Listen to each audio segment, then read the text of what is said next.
Hola a todos, ¿cómo están el día de hoy? Espero que se encuentren muy bien. Yo feliz de estar aquí con ustedes. Today we're gonna talk about the present continuous in Spanish, el presente continuo. Are you ready? Let's see. So, the first thing, like I always say, is like not bother too much about like the grammatical terminology of all these forms. I have to say it because I have to say that mention the name of the topic they are going to talk. However, the most important thing is that you need to understand when to use it, how to use it. Okay? So, how we're gonna create this form? How we're gonna make the present continuous? We're gonna create it by the present of estar, obviously conjugated in all its forms, plus the gerund, or like in Spanish, el gerundio. Now, what is a gerund? What is el gerundio in Spanish? Are these form of verbs that end up en ando and yendo. Okay? Por ejemplo, a verb ending in ar, like estudiar, will be estudiando. Or a verb ending in like comer, will be comiendo. A verb ending in ir, like escribir, will be escribiendo. So, ar, ando, ero, ir, yendo. Very straightforward. Okay? So, estar plus gerund, ando, yendo. This form is what we call el presente continuo. Okay? The present continuous. Now, when you're gonna use that? You're gonna use that when you want to express an action that is going on at the moment, then you speak. Okay? So an action that is currently happening, it's happening right now.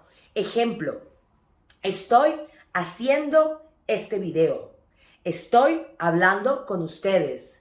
Ustedes, you can say, estamos viendo el video. Estamos estudiando español. So, all these actions that are going on currently at the moment, at the time that we speak, we use them, the present continuous. Estoy hablando por teléfono, estoy escribiendo, estoy cocinando, okay, and go on. Just a little comparison. I know that, so not all the time I do it with English, but I will do it in this case. It's basically like in English, the gerund, like ing, okay? So this form will be like of ando and yendo will be like ing. Ejemplo, estoy hablando, and in English will be I'm talking. Okay? Now, if English is not your first language, or if you just don't want to do this comparison, just focus and understand when to use the present continuous. And that is for situations that are going on at the current moment, when you speak. Okay, I do hope that this video was helpful for you. As a second video coming, what is gonna be about the past continuous. So basically like the imperfect of estar plus a gerund. So you cannot miss the next video. And probably if you are like an intermediate or advanced level, you already know that. But if you are a beginner or just start to study Spanish and you never heard about this, I really hope that this was helpful for you.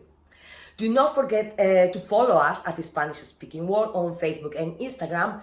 And if you're watching this video on YouTube, don't forget that you can subscribe to our channel. It's a lot of more videos of grammar, tips, and more.